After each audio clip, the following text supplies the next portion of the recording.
So why don't we get started? We're going to gavel. So, welcome to the first meeting of the Zoning Revisions Committee. Thank you all again for applying and putting the time in. We're going to tonight probably. I think I sent out the agenda to everybody. We'll try to stay till 9 o'clock. You know, we won't start with. We'll try not to go past 9 o'clock for the first meeting. We'd like to keep it. Keep 2 hours, and if we can do that for most of the meetings, based on the agenda, obviously. Some meetings may go longer, but we'll try to keep this first one to 2 hours, unless there's some things we really want to talk about. But first, I know most of you were at the first planning board meeting, but I'd like to just go around and have everybody introduce themselves. First, my name is Stephen Gilson. I'm on the planning board for the city of Northampton. I have been for about 2 years now. Before that, I was on the school committee for 4 years. I'll be, probably for the first few meetings, chairing this meeting, but I think one of the things we'll do is, after we've met a few times, we'll probably elect a chair and have that person serve for the first year as the chair of this committee. So why don't we just go around the room and introduce yourself. Start with Okay. Hi, I'm Danielle Cohen, and I work at PVPC, Pioneer Valley Planning Commission. I'm Joel Russell. I'm a freelance planning and zoning consultant. Attorney. Tom Wiener, I teach 6th grade at Smith College Campus School. I'm Dennis Bidwell. I run a small real estate consulting firm for nonprofits. Peter McLean, President of the Bay State Village Association. Jim Nash, I'm a vocational consultant for school systems. Aiden Maynard, I'm currently with Energy Save program with the Harold Prince Boone Charitable Foundation, but soon to be with a local home performance company called Cozy Home Performance. Energy audits, home performance contract. I'm Dylan Sussman. I'm a landscape designer and planner. Great. The hardest thing we're going to do tonight is the next agenda item. So for all of you who are on those many emails where we try to figure out a time to meet tonight, what I'd like to do is take some time to figure out when this committee is going to be able to meet.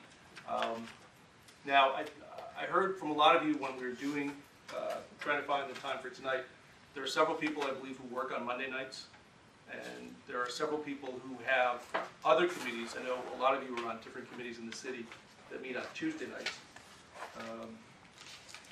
And then Thursday nights, every other Thursday is the planning board, so I have a conflict with that. And I know almost every night of the week we're going to have a conflict with this group. There are options. I'm not sure if people have flexibility to meet during the day. I know most people are probably working and it might be hard to work during the day. I certainly don't want to try to meet on Saturdays and Sundays, not only for it's hard to schedule a room, but also because we want the public to be able to come to these meetings. One of the goals of this group is to be able to get public comment. So if we're meeting at 3 o'clock on a Saturday afternoon, it's going to be hard to get a lot of people here. So I'd like to try, if we can, to find a weekday night that we can consistently book. One of the things about finding a consistent schedule is because we do want the public to be here. And by saying that we're going to be meeting, here's our schedule for the next 6 months going out, people will know when we're going to be meeting and they can adjust their schedules accordingly. So one of the things, one of the options was the planning board meets every other Thursday. This group could try to meet the alternating Thursdays. And I know there's one person in the group who has a conflict on Thursdays. So maybe the easiest thing to do is just start out with a fresh schedule and find out just by a show of hands who can make different days of the week. If there are, I believe Mondays, a few people had work commitments. One, Danielle? Only until the end of April, though, so it's not, compared to the length of the committee, it's Okay. not. Well, for me, it's only until I get fired or quit. So for the foreseeable future, I'm working on nights. I hope a long time. Should we get this? Okay, so. Do you want to get fired? Right. A little sounded like it. Not today. Okay. Yeah, I know. I was just thinking you were hoping. And Dennis, you put in I've got a commitment every Monday night. every Monday night. Tuesday nights, I believe, there are a couple other board meetings. Bay State, I believe, meets The on last Tuesday. Tuesday of the month, Okay. so it's just a one-time a month. And Ward 3 meets the second Tuesday. Second Tuesday. And Tom, you had first and third? or second? I had first. Oh, I've got first and third Tuesday. first and third. Oh my. So that, Well, we knew this The odds was. of the that. first, second, third, and last Tuesday of every month. Other than that, Tuesdays are good. Tuesdays are good. If I see you as a fifth. Right, Wednesdays, Aiden, I think you have a conflict on Wednesdays? Yeah, I could do every other. Every other Wednesday? I have a problem with the second and fourth Wednesdays. So the second. fourth. Oh, we're getting there. I Is that think the same we're- every Is that the same as every other? Not necessarily. I can be flexible about that. Okay, so the first and third is a possibility, second and fourth, so that's an opening, we got an opening. Okay, Thursdays, I believe, Thursday I have same conflict. I'd rather do Thursday every other instead of Wednesday. are Thursdays better? A little bit, yeah. Oh, okay. Except that I'm busy every Thursday. Oh, you're busy every Thursday. Something that's not gonna change in the foreseeable future. Anybody else with a conflict on Wednesday or Thursday? I have 2 Thursdays a month for the planning board, but that's the second and fourth. So it would have to be the first and the third too. But Dylan, there's no way.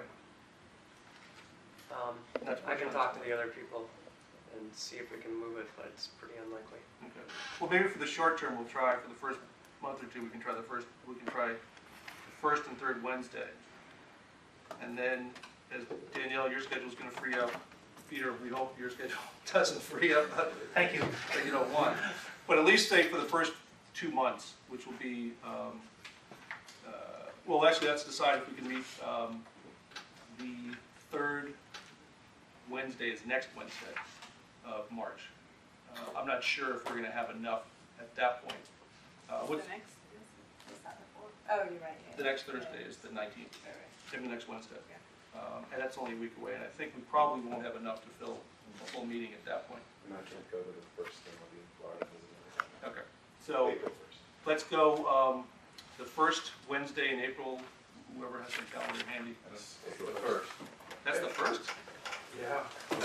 That's why All right, so 4/1 and then 4, Tom, we may have to have a meeting, you may have it's to. just really ironic because I could do all the Right. days. That's the one. Yeah, you were the one that didn't write I any of didn't it. say anything. So we picked it. Let's put down 4/1 at 7 p.m. and a location to be determined. If we can get this room, it'll be based on what else is scheduled. And 4:15, and then 5, first Wednesday in May. Is actually 5. So are you saying just the first and third Wednesday? That's we're the saying first, first and right. third. We're not gonna do every other. Most city committees do the either first and third or second and fourth. There's a Right. 5th day of that month, Right. there's no meeting. Right. I won't be here on the 15th.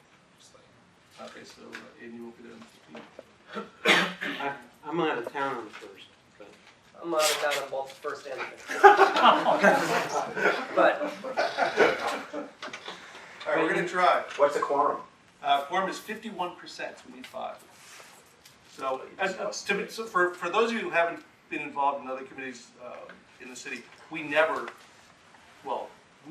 often have 100% attendance, but there are meetings where people miss every board. City council, school committee, planning board. We're not going to expect you all to be here 100% of the meetings. If we do have a rule, if you looked at the charter, the quorum is 51% or 5 of us, and a majority vote is a majority of the quorum. So we could have a meeting with only 5 of us here. 3 of us voted on something, and that would pass. So I know this is the school committee. We had the same. You probably didn't stay up late enough to watch us do this, but usually 11:15 after the end of the meeting, we would have the same issue of trying to do our schedules, and there commonly would be people who would miss meetings. So if you're going to miss a meeting, you can always call me. We can fill you in. There'll be minutes. You're down to 5 now. We're down to 5 for. Well, the first I have Tom on April 1st, Dylan. And Joe? and I can't do it. And Joel, so we're at 6. And the 15th, we got Aiden can't. Anybody else can't make the 15th? And Dylan. Right? yeah, but Oh, Dylan, that's right. So that's 2. That's 2. So we're at 6. There's still a quorum for both. Yep, we're still have a quorum.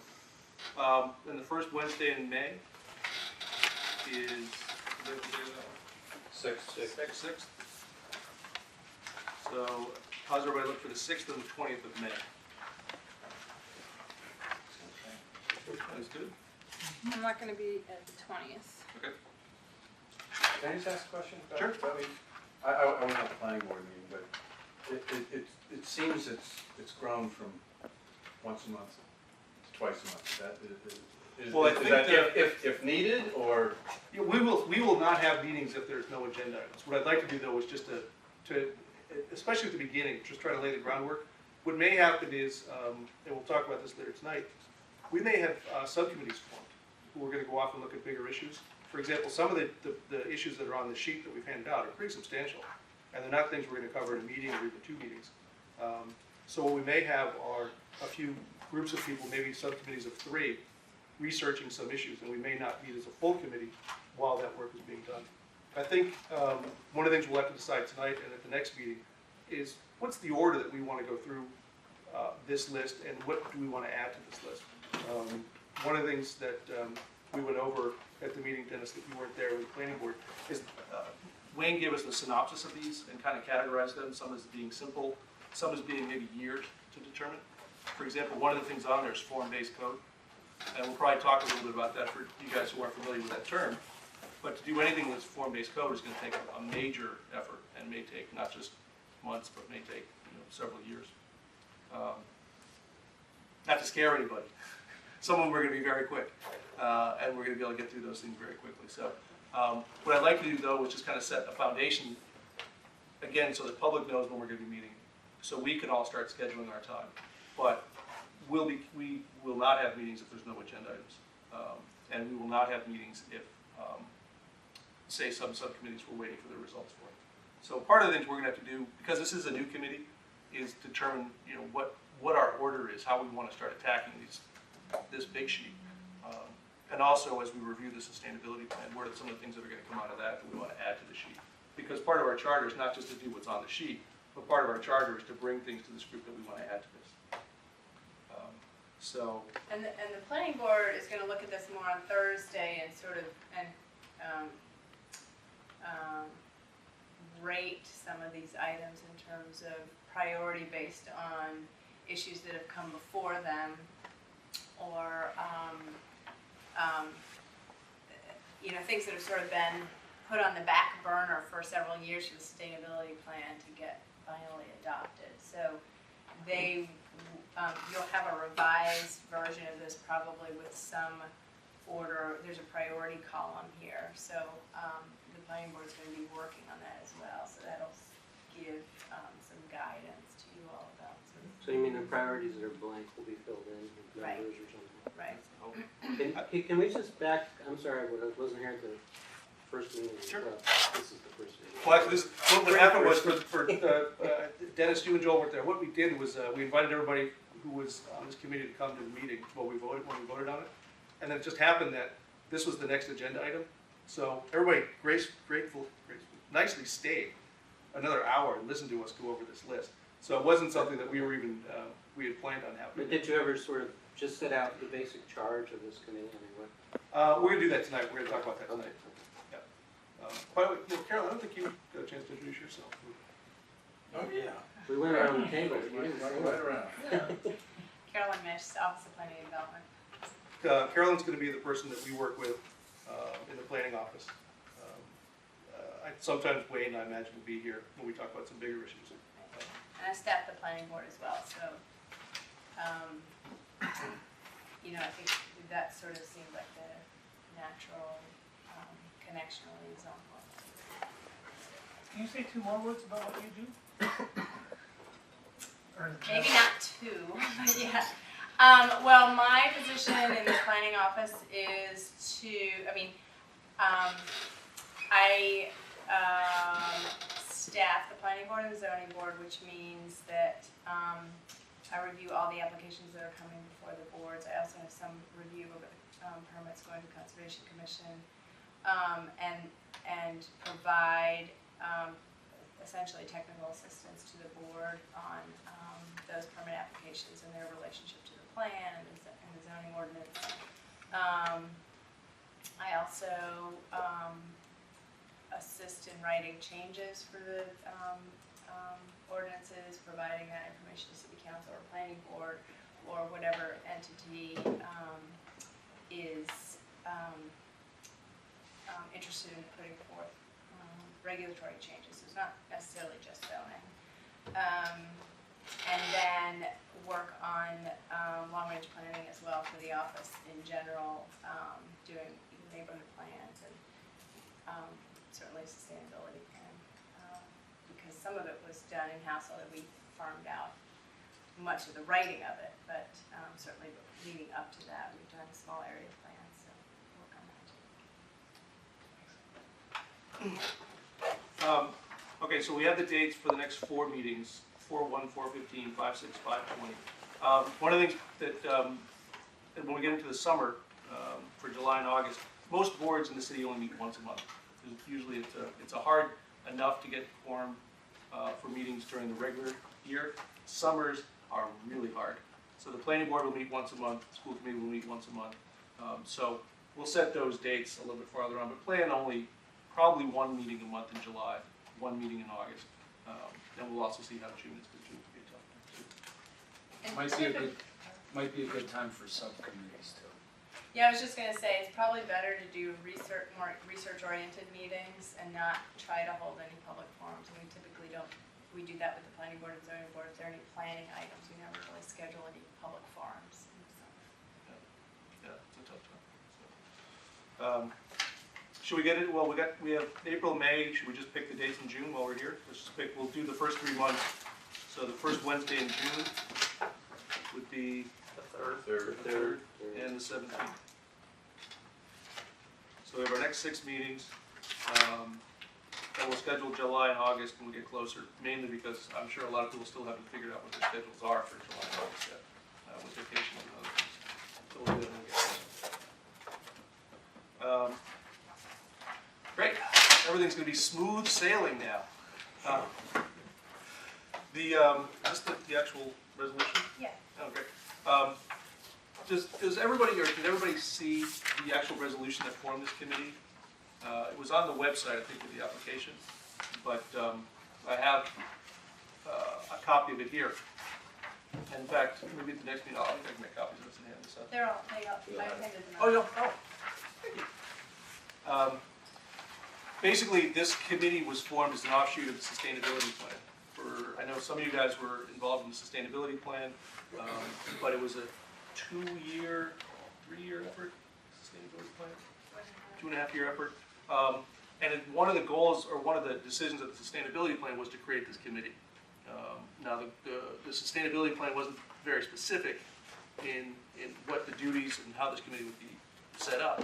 So a couple of members of the planning board and a couple of city councilors met, and they developed the resolution that you guys all have in front of you. And this is basically the charter that we have. And it defined not only who the members are, and if you remember from the application, we were looking for 3 members with technical skills, 3 members from the community, 1 person from the economic development, and 1 person to represent the planning board. So that the application that you all filled out was trying to fill those particular slots. But the main goal of this committee is to review zoning changes based on the sustainability plan. And the sustainability plan, as you go through it, for those of you who haven't looked at it yet, almost every section has possible changes to zoning ordinance to implement the sustainability plan. And there's also an appendix at the back that gathers a lot of those zoning changes together. And that was the foundation for this large sheet that you have in front of you. The idea is that we as a group will take what's in the sustainability plan. There may be new zoning changes or possible zoning changes that come to us from the planning board, or this group may bring zoning changes that they feel are offshoots of the sustainability plan as well. So we have some that we're going to start with, this big old list. We have some that are going to come to us over the next several months and years, and then some that we're going to be bringing up, possibly through our work with other groups in the community, possibly as we look at the other issues with the sustainability plan. Filling vacancies, we'll fill vacancies. This is a 2-year. The board itself has a 2-year lifespan, and it can be continued after that 2 years. But the last page has what's called the sunset clause. So if this committee, if at the end of 2 years we feel that the work has been done, the sustainability plan has been implemented as necessary, then this committee will no longer be around. But if we feel that there's more work to be done, the committee can be extended. Like any city board, people leave the board for reasons, personal reasons, they move, so there may be vacancies over that time. And we'll use a similar process, I would imagine, that we used to fill the original 8 slots or 9 slots if somebody does leave. It talks about quorums, and as we mentioned before, a quorum is going to be 51%, and the majority vote is going to be a majority of the quorum, so it could be as few as 3 people. We've actually had meetings of the planning board where we only had 5 members of the planning board there, and we had to vote with as few as 3 was the majority. So again, there will be times where you guys won't be able to make meetings, so we only need to make sure there's going to be a quorum. If you're going to miss a meeting and you haven't already let me or Carolyn know, please let us know. We did have one situation when I was on the school committee where we didn't know 2 people were not going to be at the meeting, and we couldn't have a quorum. And we had a lot of people in the audience who were there expecting to have a meeting, and we could not have the meeting because we did not have a quorum. So if you know you're going to miss a meeting and you haven't told Carolyn and me, please let us know, or whoever ends up being the chair of the meeting, the board. But we'll try not to have any surprises like that. Duties and functions kind of spells out really what our charter is and where we're going to go. And this is something, I won't go over it in too much detail right now, but take a look at it. If you haven't read this already, please take a look at it and basically, be familiar with how we're going to be set up. Now, in terms of our charter, one of the things I want to talk about, and in fact we have a member of the audience who wants to talk a little about this as well. I want to talk for a minute about what's called the open meeting law. I'm not sure how many of you have served on other city boards or other boards that have come under the jurisdiction of what's called the open meeting law. But basically we're a city board subject, and Caroline, I'm not sure if, because everything we do goes to the planning board for a final vote. We should consider ourselves to be fully responsible for the open meeting law. What the open meeting law means is any deliberations that we do as a committee is open to the public. And that means an open meeting law can be in effect if 2 of you meet each other on the street and decide to talk about something that happened in the meeting or something that's before the committee. It pertains to emails. And that's one of the things where a lot of people trip over it. People will start a discussion via email, and that discussion will end up becoming a substantive discussion, and it may involve more than 2, 3, or 4 members of the committee. Those are things we don't want to happen. The open meeting law says that this group, its deliberations are public and open. So, for example, if the planning board has an issue that's open before it, I don't talk to it. Well, I can't actually talk to them about that issue with anyone. I couldn't talk about my wife. I couldn't talk about it with another planning board member I met on the street. I couldn't talk to it with my next door neighbor. So I think we should be very much aware, and there's a whole folder on the open meeting law that I'm glad to lend to anybody. In fact, we might want to have is there a person in the city who might want to come and give us an overview of the open meeting law? Well, we do that. I mean, we could do that. We do that internally to the boards sometimes, or sometimes we get an outside person just to change it up a little bit. Mm-hmm. I think for this committee, it's not going to be, because the committee doesn't have power to enact or make decisions about projects that have sort of that have the force of law. There's a little bit of a different standard. In terms of making decisions, the board members can't make or the committee members can't make decisions outside of the public forum, and it's more.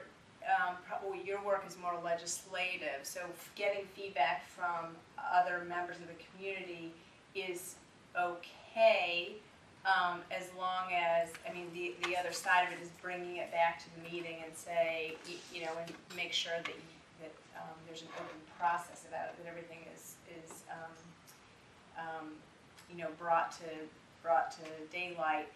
With the planning board, when there are actual permits that the board is hearing, that's the distinction between whether or not you can speak to other people, anybody, about a permit application which has an effect on someone's project. So you might be viewed as lobbying a board member if you see them in the grocery store or see them across the fence of in your neighborhood. That can't happen. But in terms of the process that you all can certainly take feedback from people and bring it back to this committee and email ideas, but really that should be brought for discussion in the open forum, because it could be considered that you're having a separate meeting outside of the publicized meeting. And the effect is that, you know, if you haven't advertised and you have something that's considered a meeting, then whatever decisions are made from that meeting are null and void. So this committee won't have the same probably touchy issues that the other boards that are actually making substantive decisions about people's projects or applications. But Carolyn, I think you're saying really our role is purely advisory, so. Right. Right, we can't really decide anything. Right. So since we can't decide anything, all we can do is recommend. And it would seem to me that the same rules would apply. It would seem odd that we could talk to anybody in the public about what we're talking about, but we can't talk to each other. No, that's what I'm saying. You can, Okay. but you can't. But ultimately, you don't want to be making a decision about. I mean, even if you're making a recommendation, you know, if you caucus with, I don't know, Dennis about how you're going to vote, and try to get everybody to make the decision, and then come here and all of a sudden there's a decision made without a discussion. Yes, it doesn't have an effect, but still, yes, you It's can a lot. email. Here, I think it doesn't. Well, that's why I think fair. it's important. I think, and this might be something that, you know, Carolyn was saying, part of the group's charter is to solicit feedback from different groups in the city. Right. So maybe we should be more careful when we're discussing things among ourselves. That if I think as long as you bring it back here in your regular meeting, then it's fine. And it's okay for people to be talking to their neighbors, because the whole point of this is to get feedback from the community and get ideas. But you want to bring those ideas back and discuss it amongst yourself and say, well, here's what I've been hearing from people or whatever, and throw it out to the group, and then the group, I mean, it's the democratic process, the group discusses and then says, okay, this is going to be our formal recommendation back to the planning board, and it's okay then to be bringing people. I think the biggest thing about open meeting law that will affect this group is really making sure that the notices are posted properly, that, I mean, that's probably the biggest thing, and that if there are email correspondences going back and forth, that it just comes to the meeting. You know, if there are any bases or any kind of decisions on recommendations, that they really get made in this forum. So if we have subcommittee meetings, we should take notes and bring them and introduce them as part of the agenda of this meeting. And if we Right, you don't have to take notes if you had, I mean, yes, you could, we don't have to file official minutes, I guess is what I'm saying. But whatever you need to bring the information back to the full committee is fine, but certainly we don't need formal minutes from subcommittee meetings. typically you come back and you give us a report. Yeah. You know, it could be written, it could be verbal. Right. But I guess what I was wanting to get back to was the difference between communications among members of this group and communications with a member of this group and the public. And I guess what I want to err on is caution about trying not to do things, sending out emails to the entire group saying, hey, what do you think about this? And then starting an email thread where everybody in this group may be contributing to an email thread. I can see Right. that's one of the things that I would rather try to err on caution, because that starts becoming a meeting. So Right. if you're emailing Bay State or Ward 3 or one of the other groups that you're representing, and you're communicating with them about gathering feedback, Yeah, that's, but it's among the members of the board, I think, is where I'd want to be more cautious.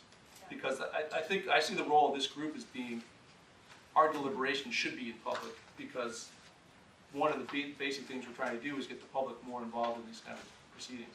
So that's where I guess I'm trying to err on caution.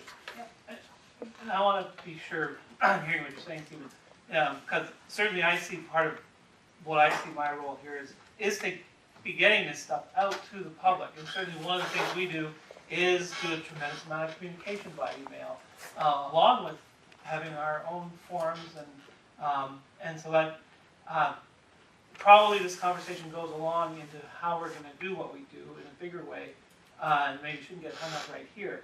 But I'm, it's spinning around in my mind that to be sure to be able to communicate effectively as possible and see part of the charge is, as we mentioned a couple times, getting to the community and getting input and increasing knowledge and such.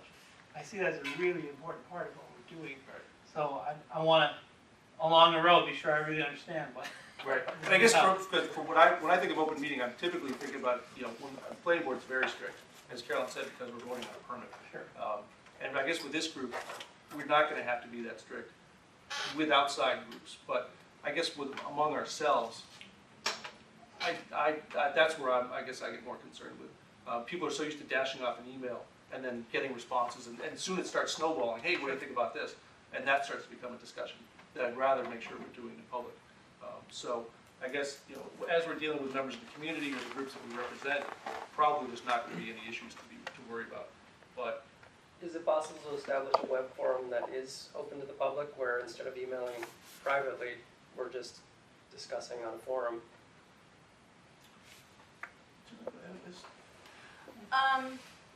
Yeah, but I think for public input, that might be a way that, you could gather ideas. But I think that going to, I think the idea that then there's comments back and forth that involve the committee members to those public forums, then that starts becoming a web-based meeting, so to speak. And so that's the thing you don't want to get into, is having a meeting online. Okay. I think it's absolutely appropriate if you meet with people, if you go to Ward 3 Association meeting or what have you, and you're getting feedback from the association, to then put those notes together and send them out to an email to the whole committee and say, I want to put this on the agenda for the next meeting. Everybody gets the documentation before the meeting, that's fine.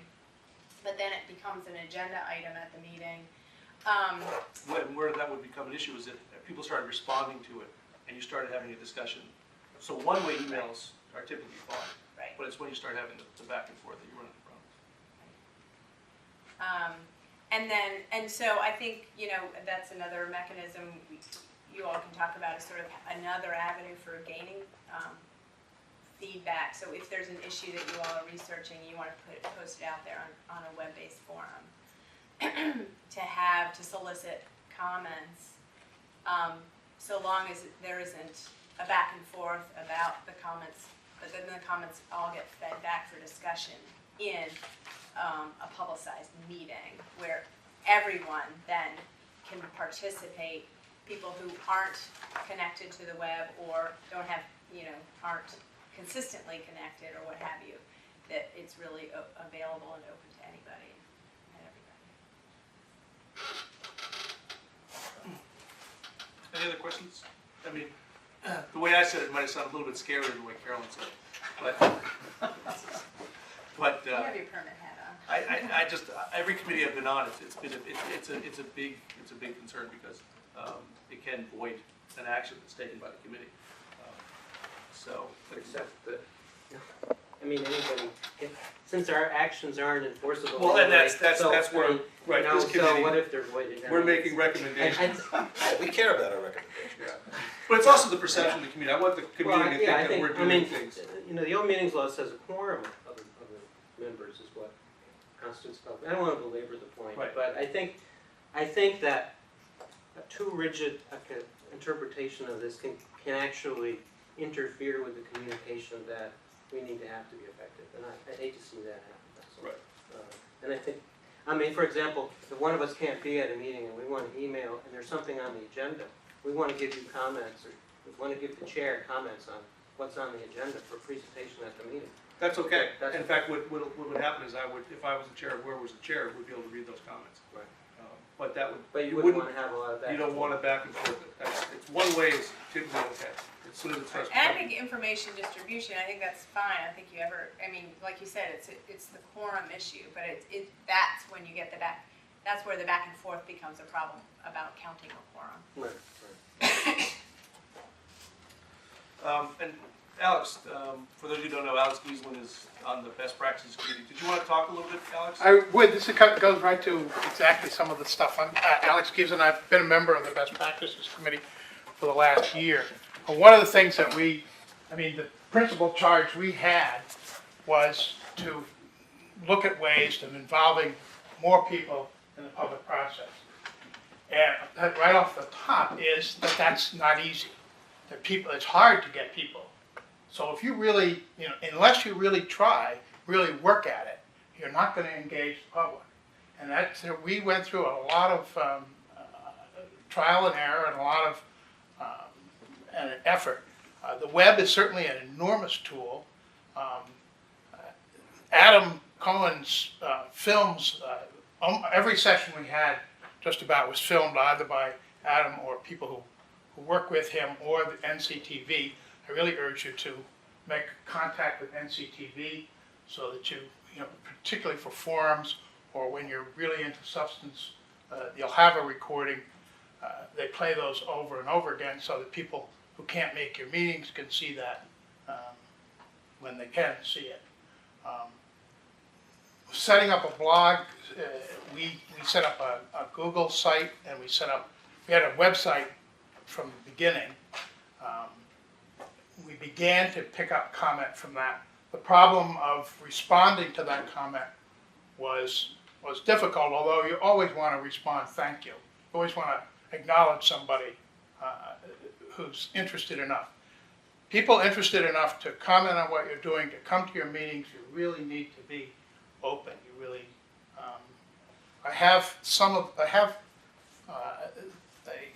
the recommendations that we've given to the city council. These are the draft recommendations, but they didn't change very much. The principal ones that involve you guys are number one, which are ways of looking at the ways city committees run in the city.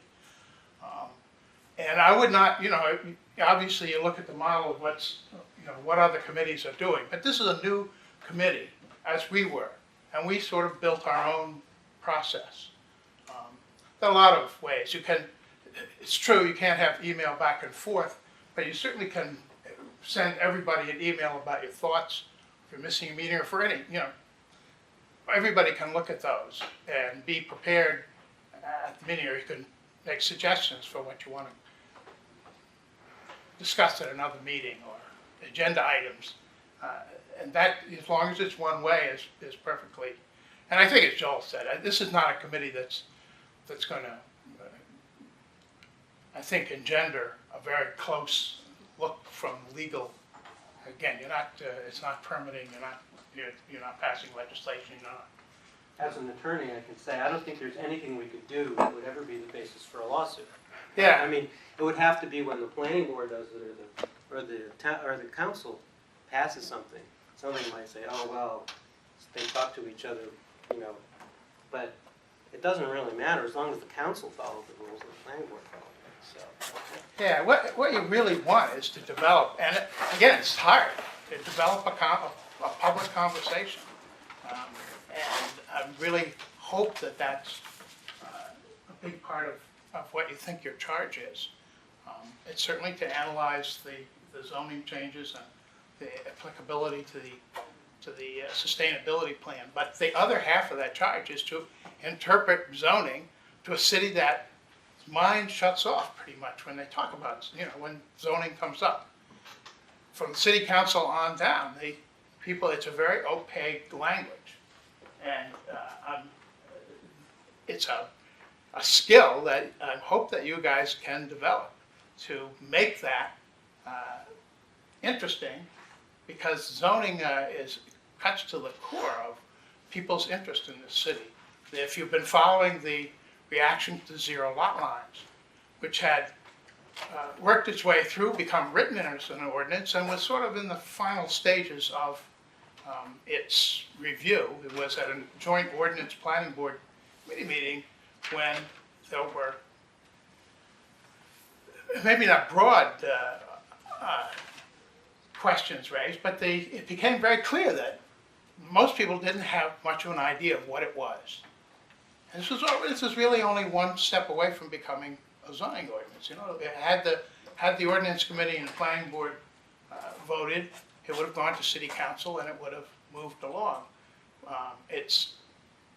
So I would never underestimate public knowledge of zoning,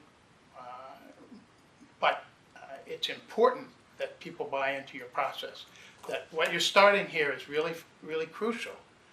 We all want to have a sustainable community. We're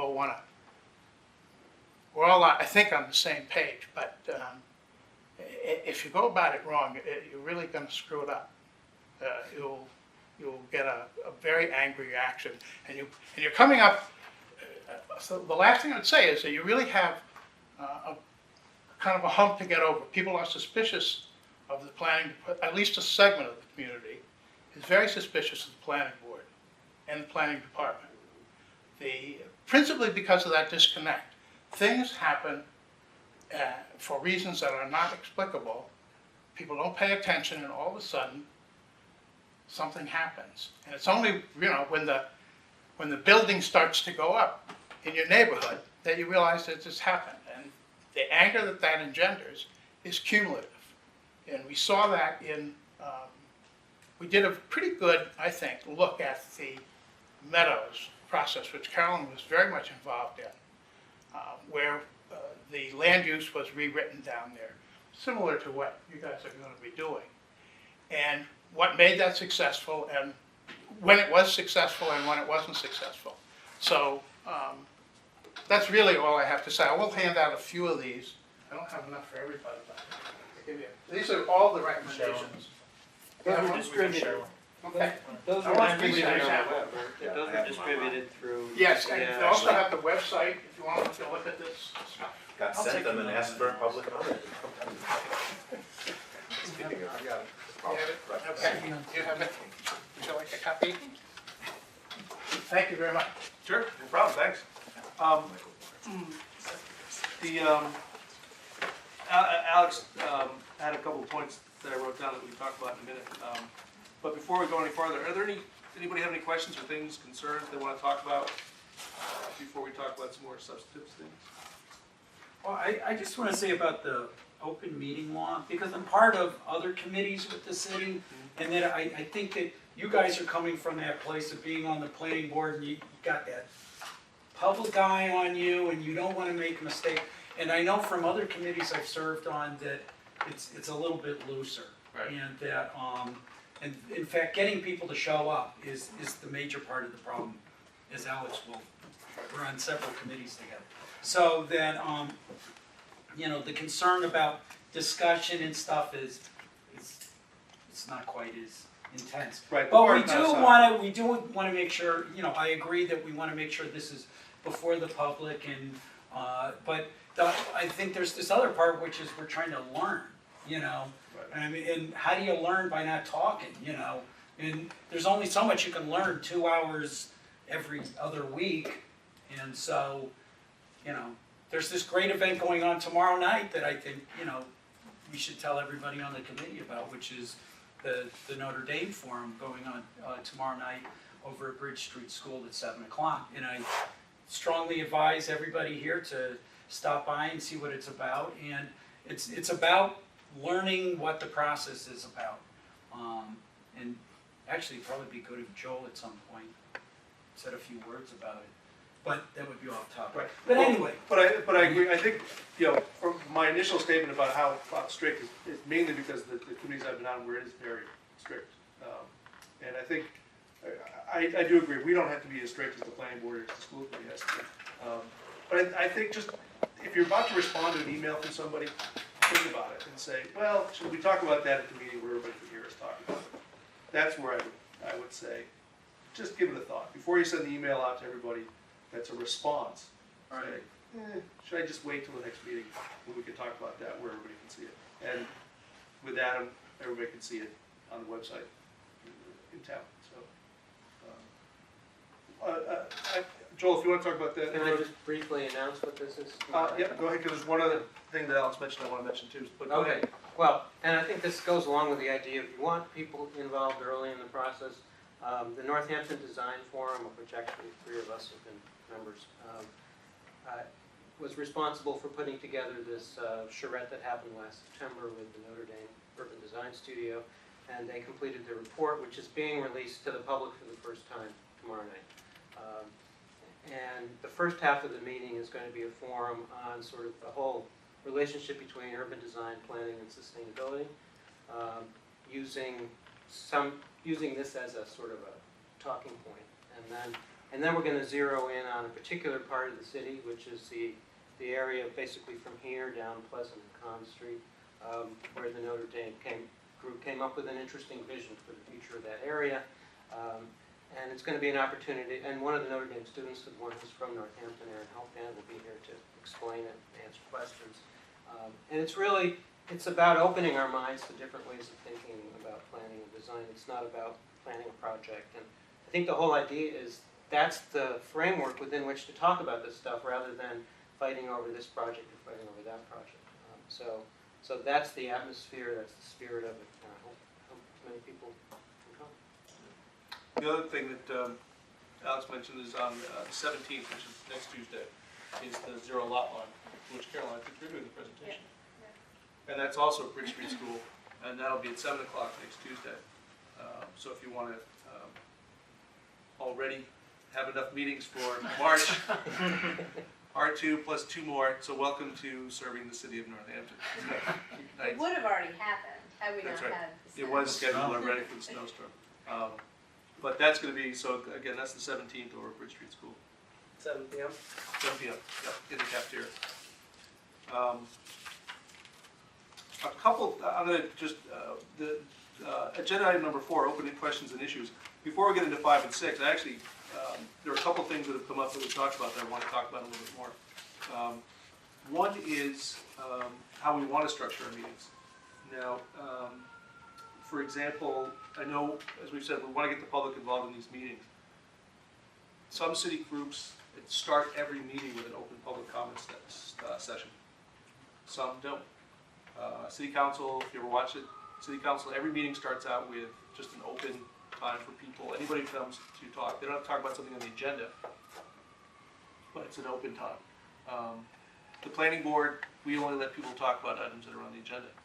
So that's the way we structure ours. School committee is like the city council. You can pretty much talk about anything you want, whether it's on the agenda or not. It gives people a chance just to say what they want to say. And that's something that we should think about. Do we want to start our meetings and just give whoever happens to be in the audience a chance to talk? The city council used to limit it to 3 minutes. I think they just changed it to 5. Depending on how many people we have and how controversial the topic is, I would try to limit it somewhat. But that's also an idea for us. Another option for people who want to have something to say about what we're doing. If people feel that that would be a good way to start the meetings out, we could add that to the beginning of our meeting as well. Are you looking for feedback on it? Yeah, no, I'm just thinking about how we want to structure our meeting, because right now this is the first meeting of a brand new committee. We can pretty much decide how we want to run our meetings. The only thing that's in the charter is what's a quorum and what's a majority, but and the fact that the chair will rotate annually. But otherwise, we have the ability to say things. All right, just 1 second, I'll see it. Chip? I think letting members of the public speak first is considerate, and that people are making efforts to get here, and so if we go out of our way to listen to them first and then invite them to stay around for the rest of the meeting, that would be great. Now, one thing we might want to do, though, is if they want to talk about a particular item on the agenda, wait till we get to that agenda item. Otherwise, what we might have is, say if we have 3 agenda items, we'll get people talking to those 3, and then we're going to have them in the order of 1, 2, 3. So we may want to say, okay, if this is an agenda item, wait, we'll have a topic specifically open to the public on that topic, because that way we can have a little give and take. Typically, when a person does a presentation at the beginning of the city council or a school committee meeting, they just say their piece, but there's no interaction with the committee. It's just it gives them a time to say something. If they're talking during an open session about a topic that we're discussing, we can have a give and take with them. They can raise an issue, we can ask for more information, we can discuss it a little bit. So there's almost 2 different ways to get public comment. And for example, the city council doesn't take public comment during their meetings. Planning board does. So we might want to have two different ways, you know, anybody can say anything in general, but if you're talking about an item on the agenda, wait till we get to that specific item, and then we can do a little give and take. Is it okay to do both? That's what I mean, I think we might want to do both. To open the floor to anything, whether it's on the agenda or not. Right. And So, yeah, the thing at the beginning of the meeting might be saying, if it's not on the agenda, have your piece. But if it's on the agenda, wait till we get to it, then we can have a more substantive discussion. And the public will know the agenda before showing up. Right. Our agenda will be posted. Well, your hand went up first. Well, in that case, I would have a preference for holding that public comment until we get to the agenda. But if somebody has something that's not on the agenda, they just want to. Yeah, I guess, that would be the only time to do it. Is it within our discretion to decide whether during public comment there can be any give and take? I think if we're on an agenda item, I think we should allow give and take, you know, but planning board, we typically do that. We'll have a public discussion, somebody can state their piece. It allows us to talk about it. We may ask them for more information, and we'll answer their questions. At the city council, you'll see what will happen is somebody will stand up, say their piece, raise a whole bunch of questions, but the city council doesn't say a word. And that's exactly what I would want to avoid. Blank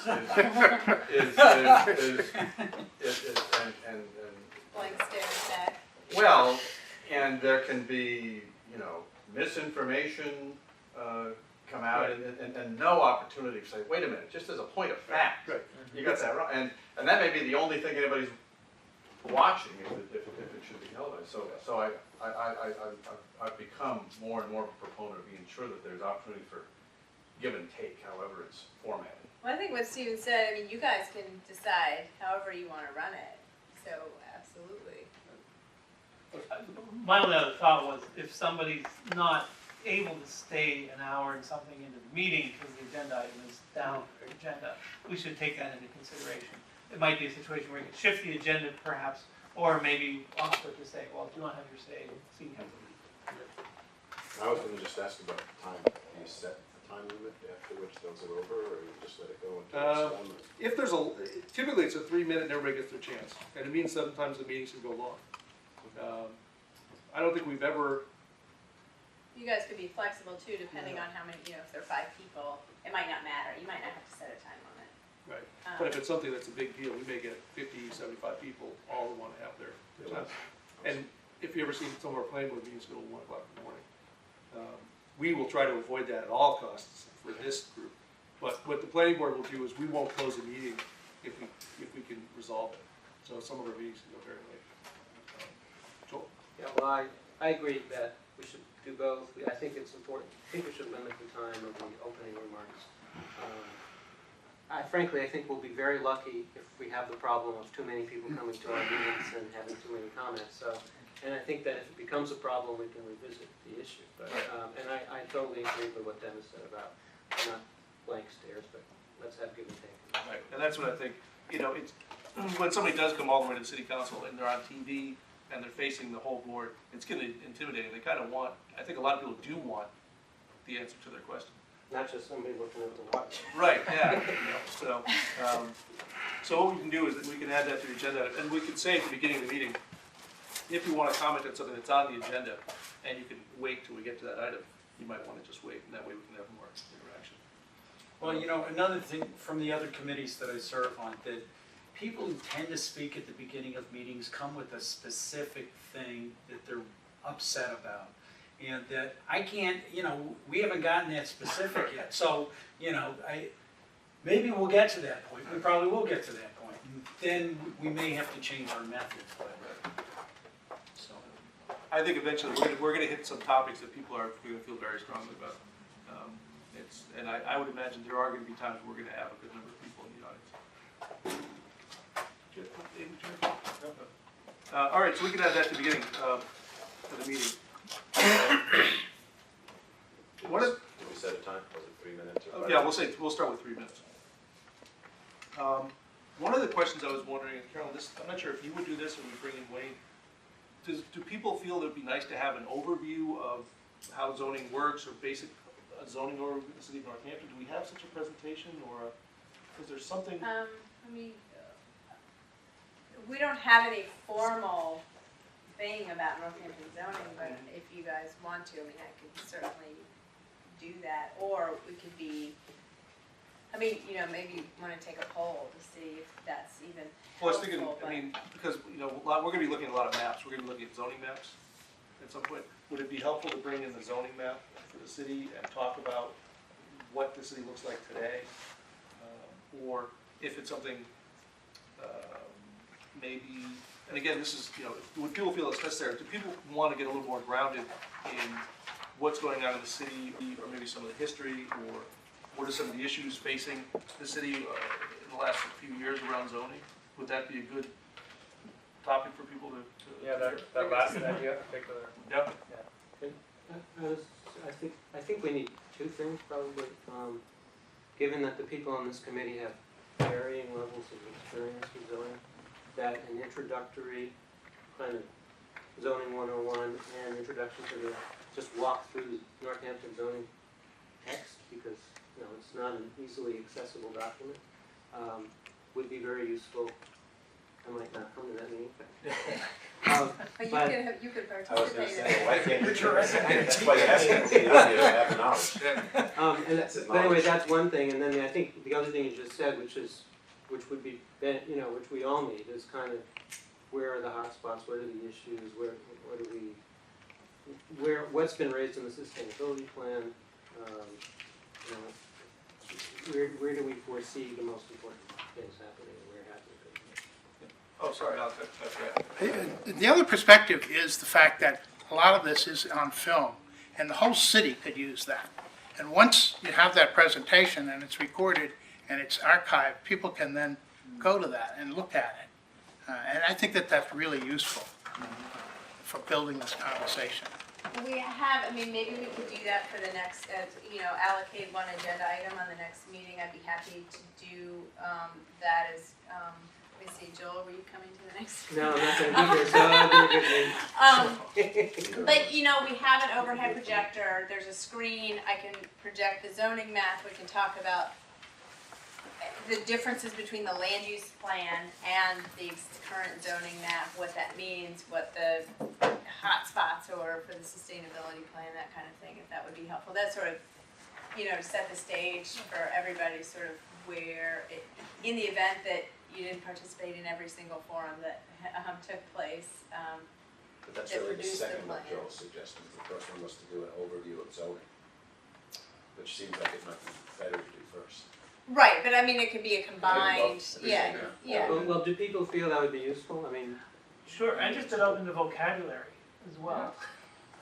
Yeah. Like that basic, that's kind of the basics that I think it'd be nice, I mean, it's, rather than us jumping into things before people have a chance to get familiar with, you know, what's going on in Northampton. I mean, I would advocate everybody taking this and, you know, reading, I mean, well, committing it to memory is one thing, but getting familiar with it, I mean, it's actually laid out fairly logically. There's lots of pictures, and I mean, I read it every once in a while. I do, because, well, what'll happen is, we're gonna have some issues that come up that are gonna be, let's revise a particular ordinance. And you're gonna have to be familiar with what the ordinance is, but every ordinance is part of a section or part of a bigger structure. So very rarely does one particular zoning rule stand on its own. It's usually part of a bigger part. So, you know, it is a lot to digest, and you don't even, this is only the zoning, this isn't even the subdivision regulations, which hopefully we won't get into, which is another book about a stick. So if you present that on April 1st and several of us on here, we can get to see the movie. I don't know, as long as Adam's here. Adam will be filming that, so those of us who don't come get to see Is it possible to have a meeting between now and April 1st that we could all be at? Good luck. Yeah, oh, you're gonna miss the Oh, April right, 1st yeah, one yeah. too. Or we can spread it out in two sessions. We may do one, depending on how long it takes. It's an hour. We may only want to allocate an hour to that. Maybe you and I can talk and figure out how long it'll take. But I think we don't want to take the whole 2 hours. Right. We're gonna want to have time to talk about other things. So it might be the first agenda item. Sorry, Adam. With the video, something I found incredibly helpful with best practices was when they get the minutes up within about 48 hours after the meeting, even if it's preliminary and not finished. I think they go very well with the videos because then they help you just want to reach into the video and only view a certain portion of it. You can sort of see in the minutes where it's going to be, like what's on the video. I found that was fabulous. So if you can get that kind of turnaround, that would be great. Well, I guess 2 points. One has to do with what Adam just mentioned, and then I wanted to sort of backtrack about the zoning ordinance. But, you know, unless somebody wants to spend a lot of time doing detailed minutes about who said what, the minutes that would come from this committee are not going to be detailed minutes about every single thing that comes out of someone's mouth. I mean, we just don't have staff time. Are you the person who's going to? I'm assuming that I would be providing that, but. Whatever it is provided, you're going to, I mean, we don't have to worry about one of us. Yeah, I mean, I wouldn't want to put that on you, but that's not necessarily a charge, but I don't think necessarily that minutes are the key thing that come out of this committee. You guys ultimately would be making recommendations, so each, I think the agenda will probably serve as the framework, and, you know, they're going to be, the minutes are not going to be detailed so that the public can come in and first read the account of the minutes and then go to the video. I mean, I don't think that there's just not staff time to be, for me to be recording every single thing that everyone says. I think key points are important, and that's sort of how we've done all the boards. And, you know, the board discusses the process for, you know, as an example, the committee discusses the process for how they want to run a meeting. That's going to be the discussion that you all are having now, and that's going to be the extent of the minutes. So, What we decided, we decided to have public comment at the beginning. oh, yeah, that's fine, but I'm not going to go through each, you know, Right. you made a comment about No, X right, and, yeah. you know. I think we record the decisions, the votes taken. I think what happens sometimes if you get into the verbal minutes, how many times the first 15 minutes of a meeting is taken up by people saying, I didn't say that. Dave said that. Right. James said that. But you just said a vote, are we going to be taking votes? For our recommendation. We are going to be, in fact, that's another thing. See, this is why we have a lot of things to discuss tonight, is how we're going to function. We've made some decisions without voting on them. Jim? So I just going back to the issue of getting us educated on zoning. One of the things I'd be really interested in is the history of zoning in Northampton. You know, how we got to where we are right now, you know, King Street, Pleasant Street, you know. And I think the Notre Dame group looked at some of this stuff, but. Well, they didn't look at the history of zoning, they looked at the history of the city, and they looked at how it evolved. In fact, most of the history of the city happened before there was any zoning. In fact, most of the best things that were built in the city were. I think zoning, as you know, it only started in the 20s. But, sorry, one second. Do you think that that's something that, you can add that to the discussion with the history? And I think, that's a good point, is the focus of the group shouldn't, this should be an open, you all should keep an open mind about rule changes or regulations, and that you have the zoning ordinance in front of you, but that doesn't mean that you all have to only be confined by what's there and then build from that. I think certainly there'll be some low-hanging fruit that'll be easy to do and incorporate and help work towards sustainability. I think my sense for the sustainability plan is that, we really need to be thinking much more broadly and outside of the box and outside of zoning regulations. So, think of that even as if I give a presentation about the history of zoning and the zoning ordinance that we have today, you all shouldn't feel bound to stick with that formula. And of course, when we go in and talk about form-based code, it may be, that there's sections of the city where there might be something that gets adopted and is called the zoning ordinance, but it might have a different look and feel. And so I guess my only, which I will repeat when we do this, is that, we really need to be thinking about new ways of addressing development in the city and how we move forward. And, as Joel said, zoning is very rigid. You can be, and has, you know, like any regulation has ancillary impacts that you don't know about right when you implement regulations, and so to the extent that, you know, those Well, things. that's the kind of stuff that would be really helpful, like historically, you know, like, we thought this was gonna happen, but look what happened. Yeah, yeah. I was just gonna offer my support for a nice crisp hour, if that's what they would. Zoning 101, overview of Northampton zoning and how it came to be, and touching a little bit on the Sustainable Northampton process too, so folks kind of know what, Oh, yeah. if, you know. Well, the meeting after that, maybe we can delve into the sustainability plan a little bit more, get a little bit more background on that. So I would certainly not want us to have 2 hours, our next 2 hour meeting devoted just to that presentation. That's a long meeting. And the second thing I was gonna say, just quickly, was to support this notion that I think it is appropriate, and indeed, the Sustainable Northampton process, I think, anticipated that this would look beyond just this document, and I wanna recommend this article that Joel sent around by Chris Dirksen, about, you know, thinking about zoning in a very different way.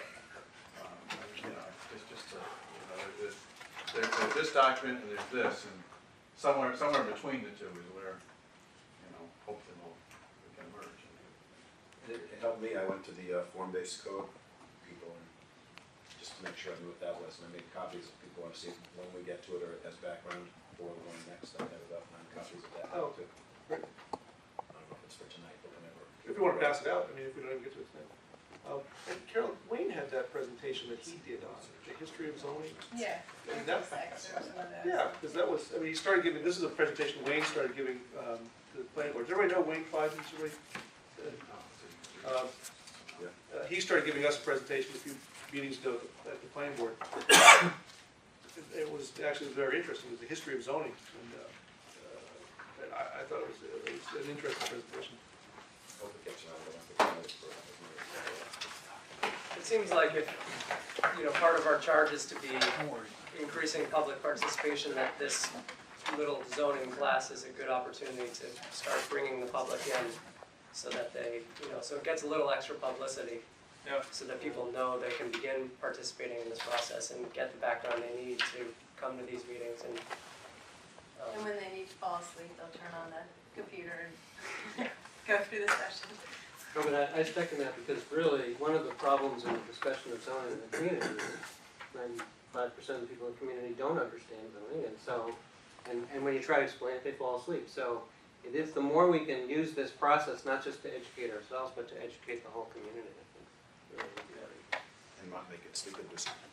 So if the public notice of the meeting specifically Yep. we should- mentions that there's gonna be this, an hour devoted to this overview of zoning in Northampton zoning history.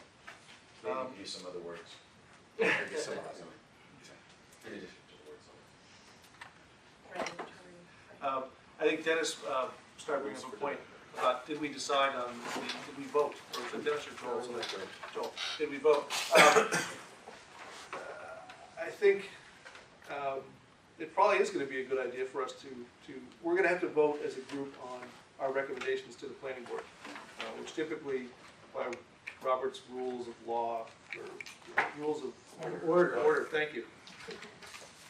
Which are not the law. Most planning board, or most boards had their parliamentarian, was the one person who actually read Robert's Rules of Order. And whenever there was an issue, they turned to that person who would whip out their copy. But typically what would happen is there's a motion, and it's seconded, and there's a discussion on the motion, there's a vote on that motion. Probably most of the things that we're going to be doing are going to fall in that particular order. Can I raise a radical question? Sure. I don't think there's any legal requirement we have to use Robert's Rules of Order. Well, that's what I was, you know. And I find that it can be very stifling to discussion, especially when you're trying to kind of have a wide open, participatory type of discussion. And I can see, maybe when we have a final package of recommendations to the Same Planning Board, we'll have a vote then, and we'll go through a Robert's Rules type thing.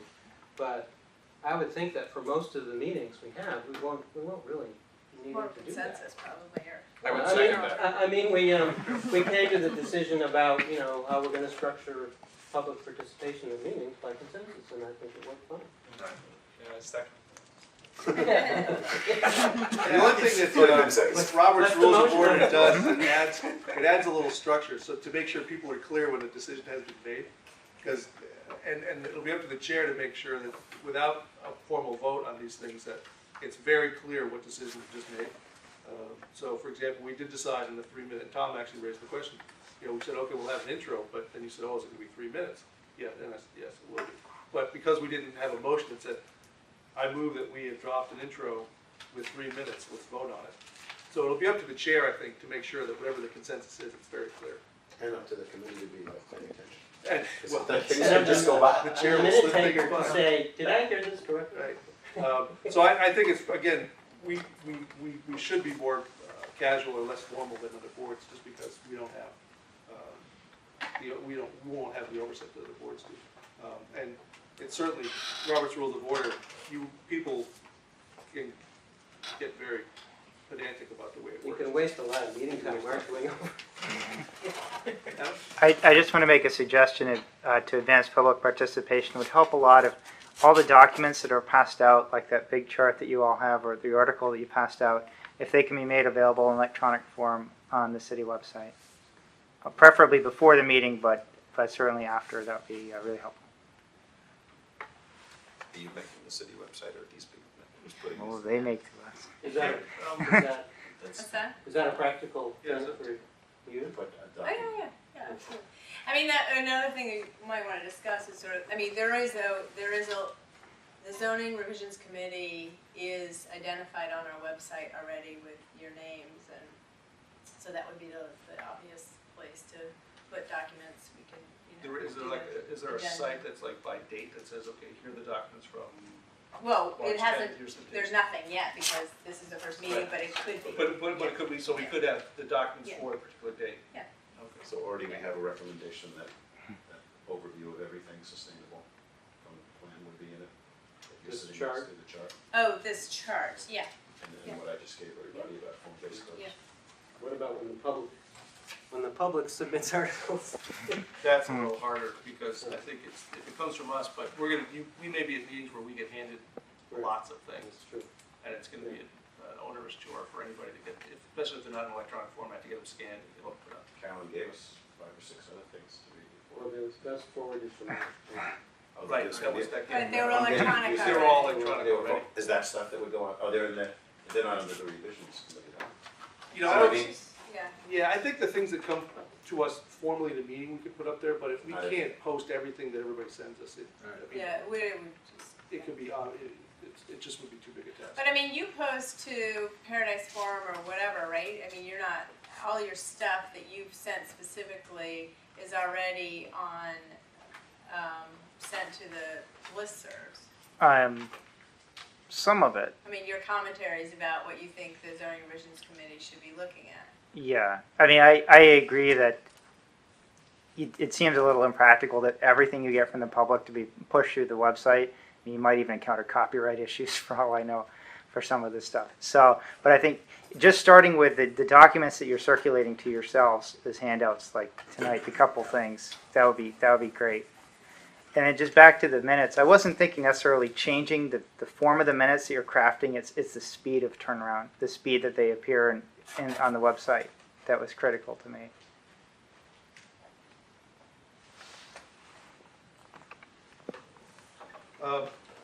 Okay, so by consensus, we have decided that we're gonna make the documents available online that are circulated within for this committee, but not the ones that we're gonna be receiving from members of the public.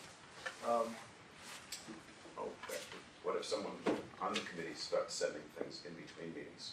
Do we bring them here? I think it has to, I think if we did that, it would wait till, if it's something that's considered important, that it's gonna be part of the discussion at the meeting, then yes, but every time somebody sees a cool article That's what I'm and sends a wondering. link, I would say no. If it's, Joel's was a cool article.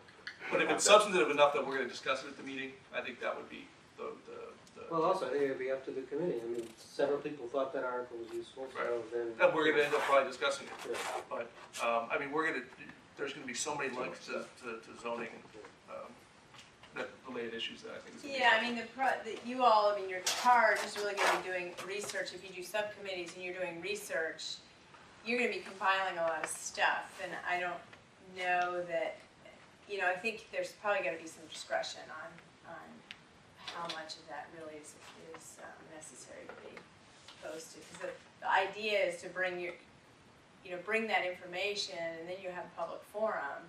You can certainly discuss that, how you came to your ideas. But I think it could get pretty burdensome. I would just want to throw to probably revisit this down the road, that we post something on the website. I don't know that makes an effective outreach to the community. Because I've been having to go on the website and find some things sometimes, like the zero, what am I trying to say? The zero lot line piece. Boy, did I spend a hunk of time navigating around to find that. And so just because here we are saying, yeah, let's put these things on the website. We want to be open to the public. We want people to see it. And I'm just wanting to say that we should be looking at. I don't want to just throw that out there and then kind of think in the back of our minds, hey, we're being effective in getting stuff out there. We should be looking at how. Well, my hope would be, just like picking a standard meeting dates, that we're gonna be also, once we've established this process, that people are gonna be hopefully, either bookmarked or they're gonna be able to find our website, Yeah. It's not gonna be just kind of floating out there in the ether. But isn't part of our job is to identify for ourselves and the public what's the most useful stuff? Yeah. So, to kind of focus people, otherwise everybody will just be inundated and won't know what to do. Right. And help them find it. Can I ask a question You have to- relating to our charge? When something comes up, like the zero lot, and there'll be other things that come up while we're in existence, that become controversial issues, what's our role? Or do we have a role? Well, that's what'll happen is, if the planning board decides that something outside of sustainability is a controversial zoning issue, they can refer it to us. So we may get things referred to us from the planning board that are maybe not quite associated with sustainability, but they want to use our process in order to make sure there's a public discussion. Who decides whether it's related to sustainability? I mean, one could argue that the zero lot line thing is related to sustainability. In a broad base, I bet you can kind of find a connection almost anything. Right. So the planning board will refer things to us that aren't. But basically, you're saying that the planning board will refer it. They have an option, right? They have an option to refer anything to us. Just like we have an option, if we decide that we find that something's important enough, we can start a discussion in this group and refer it up to the planning board. So. I mean, the zoning ordinance now, I mean, you can talk about this, there were elements in there that you could argue were sustainable practices before we had sustainability plan. So inevitably, there may be things that come up for amendment that people would associate with something that really is only related to sustainability plan, even though it's been in existence for, 10 years or whatever. So, yeah, it's probably anybody's interpretation. But isn't this Thursday night meeting kind of really critical, because there's gonna be like a priority made of what the planning board thinks we should be looking at? Of this list, yeah. Yeah, so that's like our first cue as to where to go. But that'll be the first probably formal recommendation that, since this committee's been formed, that'll come down. Right, but you all may have your own ideas Right, as well, if and when so, we- yeah. Some match between the two. Does that help? David Narkowitz really took, for the Sustainability Committee, took the role of running the website and looked at what a lot of other cities do and sort of looked at what was possible or what one person could do in their spare time. Carolyn's got a huge job. I'm not, if you really want to develop your website, and there's somebody on the committee who's willing to get involved with that, David would be a really good resource. I think in the end, we ended up with a pretty successful website, Google conversation, blog. Was that on a city server, or was that just something you set up on his own? I didn't follow that, process, so I don't know. It had both the city, a city component and then a link from the city, from your website, from the website. So, well, he just makes To sure that the- settings, So in the end, it was our own website. well, I guess I was thinking about it for, if it was a city site, you know, you need access to the city, you need a password, all that stuff. Right. You know, is it something he had on his own, he could just do it in his basement? kind of thing. Well, if you create a link, if someone in the city creates a link, Right. then to this outside web that, you know, anybody on the committee, then if you set it up that way for rights to access, then Right. you can do it that way. And It does was that very- violate any open meeting law thing which we may not be violating anyway? Would we want an external website? Again, for pushing information, you're okay, it's the discussions where you start getting into issues. If you'll give me David Narkowitz's contact information, I'd be happy to talk to him and look into taking that on. I think that's why I was kind of meaning when I said revisit this down the line, just as a tool, is how we're getting our word out there and how we're effectively communicating with the public. Well, does Bay State have their own website? We do, And Ward 3 has. and I wish I really knew how to operate it. Has anybody else worked with other groups that maintain their own websites? Northampton Design Forum is developing. I think we can copy it. North? Can I raise two things? Did we have a decision on the Roberts Rule thing? I think the decision was, we're gonna work by consensus right now. Okay. So. Does anybody? Did we agree to that? Right, I was gonna say, well, I seconded, haven't we never written it voted. down yet, so we haven't actually decided it yet. So, Is anybody opposed to that? The only time I've found in running meetings that Robert's rules have come in handy, well, two times, but the one is if there isn't consensus, and that the chair is sensitive to the fact that I don't have consensus, and are we gonna make a decision here or not? And so, but anyhow, maybe that's still some part of the consensus. Well, no, I think that's a good point. I think that when you really can't get consensus and people feel strongly and there's division, then, you know, you have two choices. One is just to note that there's division, we can't, and the other is to say, okay, we'll take a vote. You know? well, I think we are gonna have to take a vote on the things that we're gonna officially recommend to the planning board. I don't think we can do that by consensus, Yeah. because our charter actually says Right. we are gonna take a vote, Right. and it has to be a majority of the quorum. Yeah. So, I think while we're gonna be, a lot of the things we've been discussing tonight, minutes, intro, website, all that stuff, that's really, you know, setting up our own ground rules, how we're gonna function. But when we're gonna send things out to other groups, when we're gonna refer things to the planning board, I would like us to actually vote on those. And as Peter said, it does give you know, people are against it. It gives them a clear chance to speak their opposition. And with a consensus, sometimes, you know, you can just, whoever's loudest might win.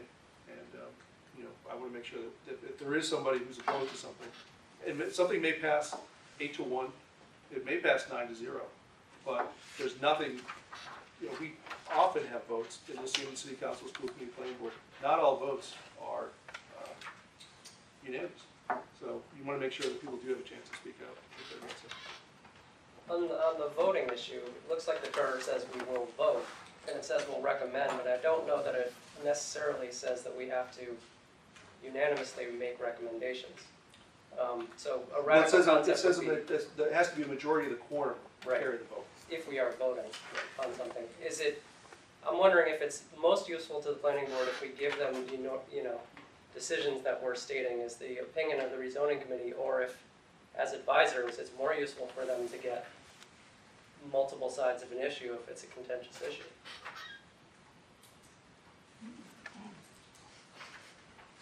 It's gonna be interesting, we could talk about it tomorrow, but I think what they, you know, I'm speaking as one member of the planning board.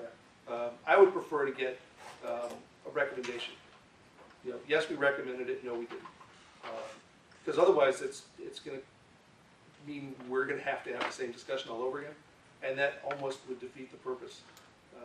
So if you come with an unclear, and it could happen, we can have a 5-4, or we can have a decision where we can't actually get a majority opinion.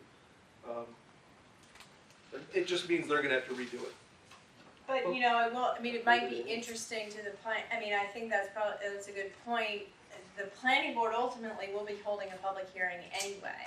So it might be valuable for the board to, you know, if there's not a unanimity among, you know, on a decision, it certainly would be valuable probably to the board to hear what the other side was. Then they sort of get going into the public hearing what they might hear, because presumably you all couldn't come to a consensus because of what you had picked up from public comment. So the planning board in essence will be, I would say, is almost not redoing the process, but they're holding the formal public hearing that then, you know, starts to create the recommendation to city council that ultimately will make the decisions. It seems to me that our function is not to sort of do what the planning board's gonna do later, but to get together a better recommendation that based upon a lot of good discussion, so that then the planning board hopefully has something that's been thought through well. And where it may have been a contentious issue, I would think they'd want to hear what the different sides were. You know, just a little bit of, here's what the people who were in favor of it thought, here's what the people against it thought, and why, and then, you know, and not on everything, but on the things where we haven't.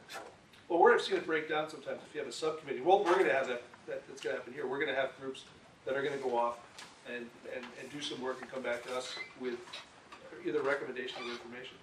And where it can get cumbersome is if that group recreates the entire discussion that they had that led to their decision.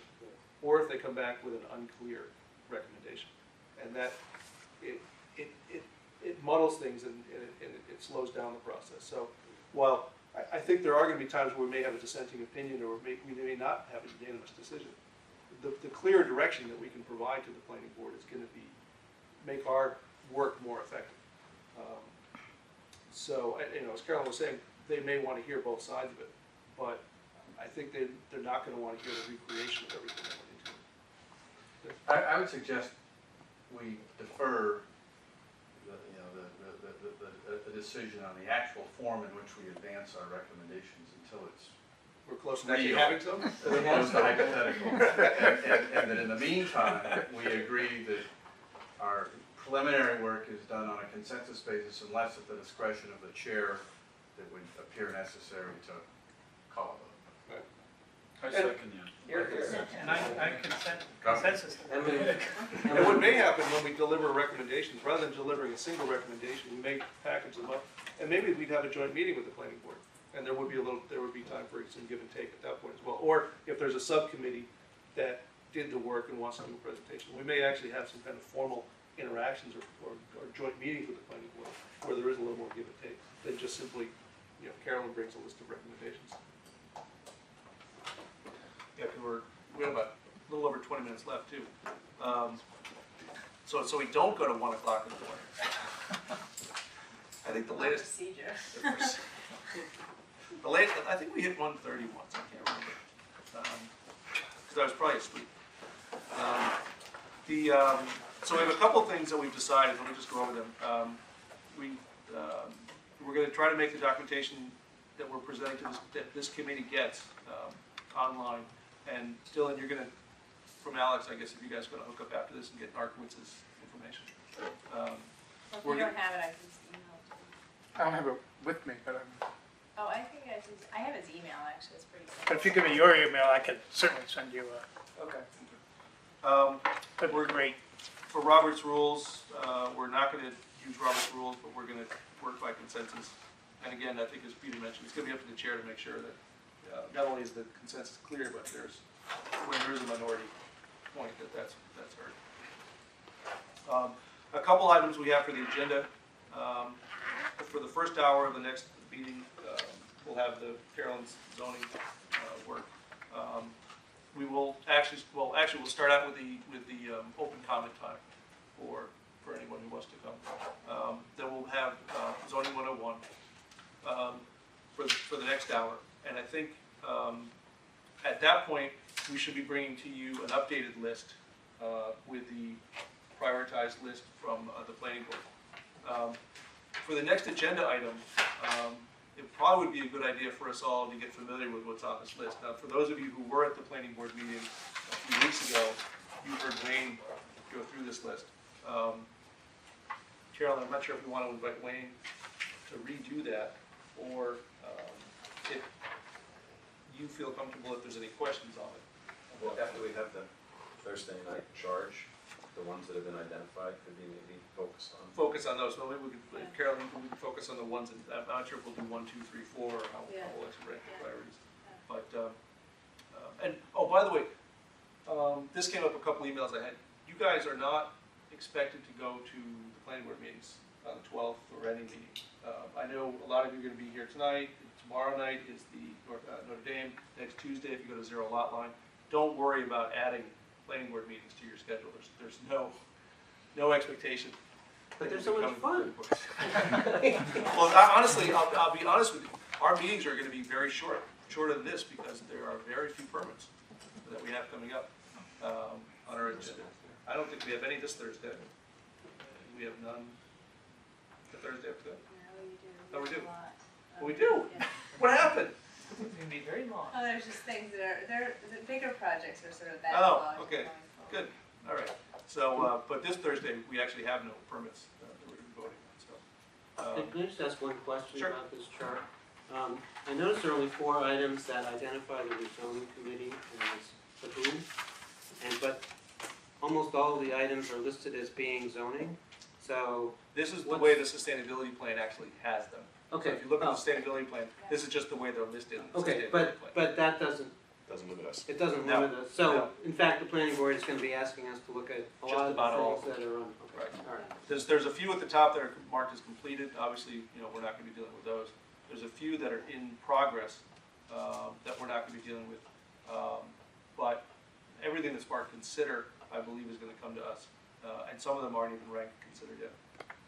But some of them also are in the plan, have already, you'll note, have been identified as priorities, not 1, 2, or 3, but just have risen to the surface in the suggested implementation strategies through that process. But, for each section, the land use section, for instance, there are 15 recommendations, and 3 were marked with priority. So this list actually includes, all the recommendations, but it doesn't identify those priority items that are actually noted in your plan that you have in front of you. One of the ones that's actually completed is us. About the 6th one down. Sustainability Rezoning Committee. Yeah. So we're done. It says complete. All right. Our work is done. So hold on to this, and Adam, I do, if you wanted a copy, I do have an extra copy. But I imagine at the meeting on April 1st, you're going to be getting an updated copy of this with priorities. And at that point, You don't have to scan this because it's already in digital form. Okay, thank you. What about when people miss meetings, is there a way we can get things that were handed out that are hard to run off on a computer? yeah, typically, I'm not sure if we're going to have packets. How you want to do? I think it probably depends on the nature of the meeting. I mean, if you're talking about handouts that. Well, for example, this is gonna be handed at the next meeting, or it's gonna be updated. I won't be here, so how will I get it? That's all. Oh, well, I would imagine that anything that we know is going on the meeting, we would try to email that ahead of time so that you guys are prepared. I mean, that would be my, Most I think of us that makes don't have sense. printers that can print this out. Okay. Well, do you all want mailings? I mean, we can do that. It's preferable to do electronic. Can we just have mailings for things like this? Well, not just mailings of things that are more than 8.5 by 11 is fine. 8.5 by 11. Bigger than 8.5 by 11. Is it not possible to just upload that stuff to the website so that the public too?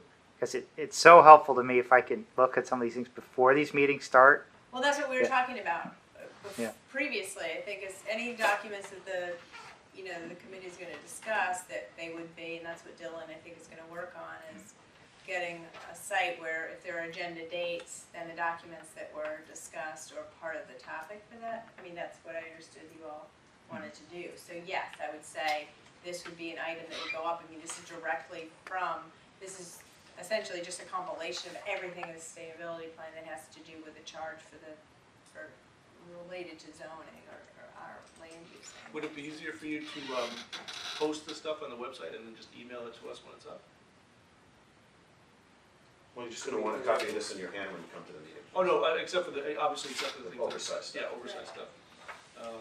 Yeah, I mean, and maybe Dylan, you and I can just work out, what the transition would be, what the best transition is, because, if you're getting fed some of these documents to plug into this website, then maybe then there would be an email notice to everybody saying, okay, I posted the documents for 4-1, Right. whatever. Go take a look. Yeah. So for agenda for the next meeting, we're gonna do the intro, zoning, and then we're gonna review this list. And one of the things we'll do at the time, not only will we review them for priority, but I think we should also review them for complexity. Some of them are gonna be fairly straightforward. Some of them are gonna be, we may be able to kick off and finish up in a single meeting. Some of them on this list are gonna be much more difficult. Design guidelines for Elm Street. I think actually, if that's the historic commission doing that anyway, that won't even come to us. Right, well, that's already in That's in process. progress. But I think form-based code was on, We have design guidelines here too, just generally further down. Right. There's some big ones. major map revision. That's gonna take a few meetings. Yeah. So one of the things we'll want to do is not only hit some priorities, look at the priorities, but look at the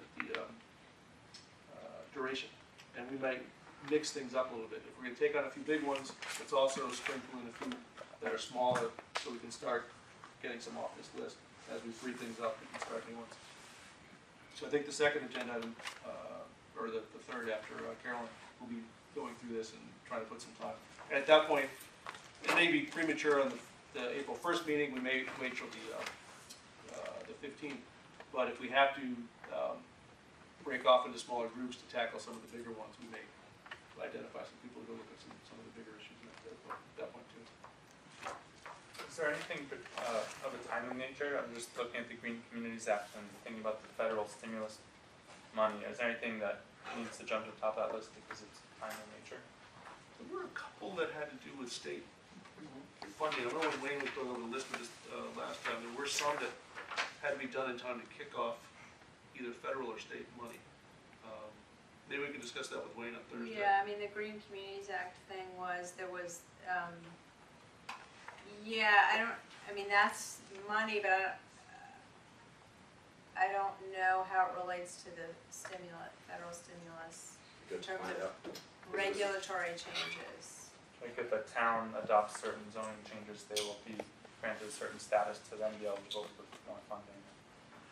So Right, things that we but- might cover but this- anyways, it's just. Yeah, I mean, that certainly was put on the radar in terms of getting funding, but the future funding, but I think the current stimulus is really projects that are ready to go. Right. So, There's some block grants, I know, in the energy efficiency yeah.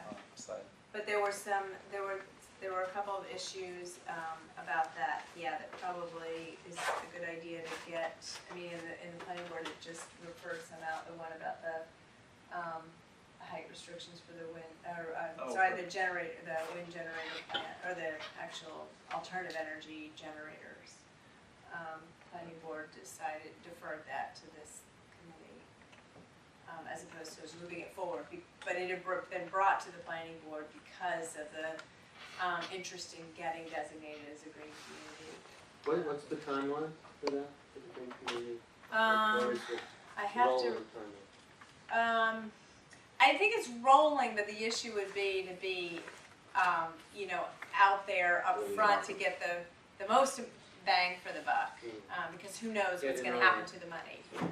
Is that something that there's also, the committee that's I forget the name of it, there's the energy committee that was reformed recently? Yeah. Are they also looking at that same issue? Yes, they are, and that's why they're Oh, also actually marked, listed, yeah, they're listed on okay. this. There is a group, it was a committee that stopped meeting for years and was recently resurrected about a year ago or so. Right.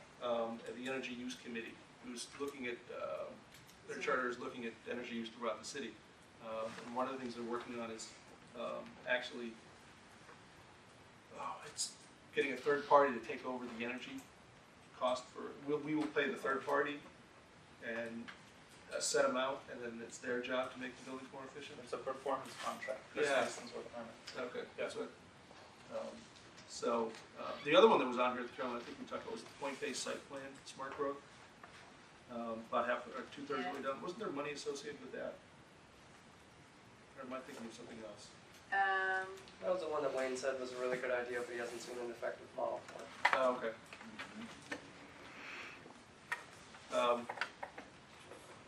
But I guess on Thursday, when we go over this, we can ask Wayne for more information about any of these that are associated with money.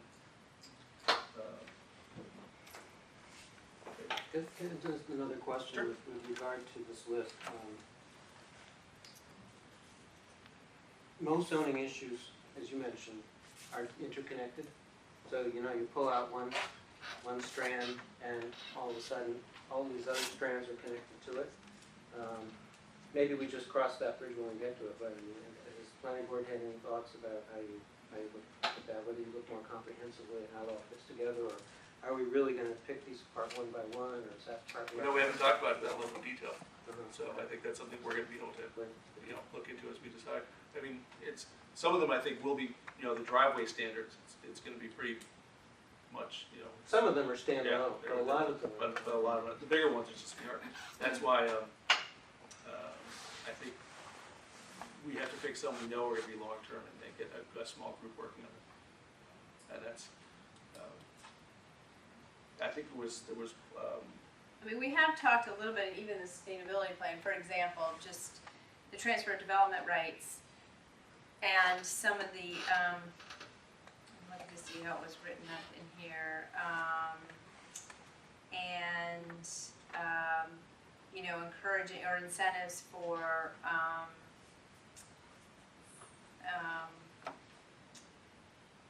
increased efficiencies, development, change in development strategy or something, I don't know how it's written here. But I think those are tied in, those could easily be tied into design guidelines. And we've talked about the fact that, if we want to do transfer of development rights and we want to encourage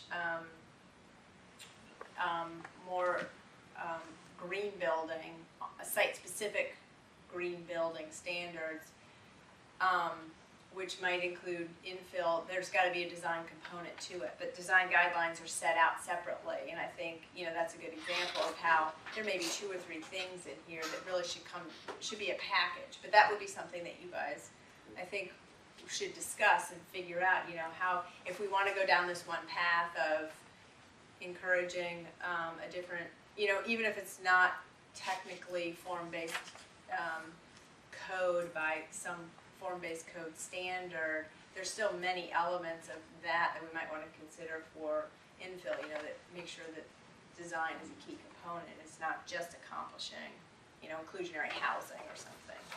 We don't want we have really ugly discussion. housing. We don't have to, the planning board says we want you to do these 8, we could mix and match and put some things together. Well, the that go idea together. is, these are all the things that probably should be addressed, and if they're linked together as a package, then maybe that's the best way, that may be the way that is best for the community as a whole, so, a neighborhood might come and say, I don't want to have, affordable housing in my neighborhood, but if all of a sudden the affordable housing had to meet a design criteria, maybe they don't care anymore, maybe, so those things it may be the only way to accomplish some of these things is really to put them together with other things.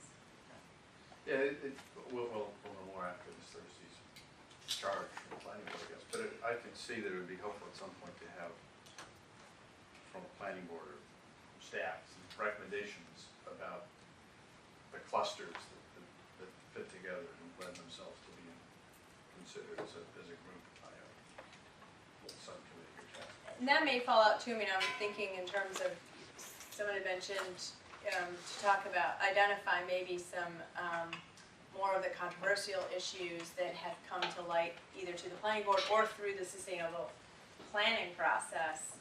And I certainly have a few in mind that I would want to touch on, and I think that might make it, that I think might spell out some of the things that naturally you all may want to look at in terms of grouping.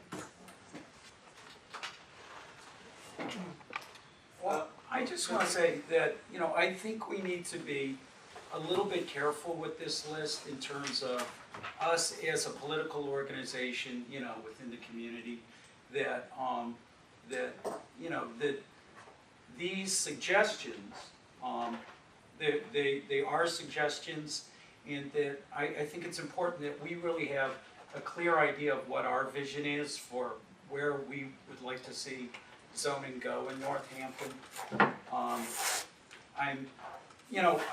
We may come back to these. I almost feel like we need to go away from these specific things for a few months while we actually figure out where we want to go. And these may be, you know, exactly where we want to go. But I'm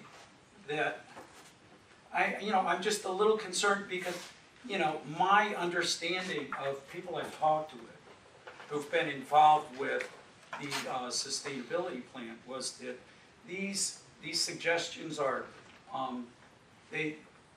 they're not quite recommendations. And that I think, so we need to be careful with that. And I think that was part of the reason that, that the charge of this committee was so focused on seeking public input. And that, you know, even from, you know, my reading of the Gazette's story on when the planning board approved the sustainability plan, there was concern that, you know, that these, you know, suggestions might have some political consequences. And that, you know, and so I think that's a big part of our charge, is to make sure that the public is really aware of what these suggestions are about, and that, and I think it's really important we go back to that big picture. That's why I'm really happy about Notre Dame being active in the community right now. But, you know, I also want to say that some of these things are really good things. That's the other feedback that I've gotten. That, but there's a concern that people don't feel completely behind them, and that I think as part of our job is to reach out to people and see where they can actually be behind things. I'm not sure who's next. Well, let me just offer a slightly different take on that. I was on the Sustainable Northampton Committee and sat through many hours of public comment and process. and it's true that, I mean,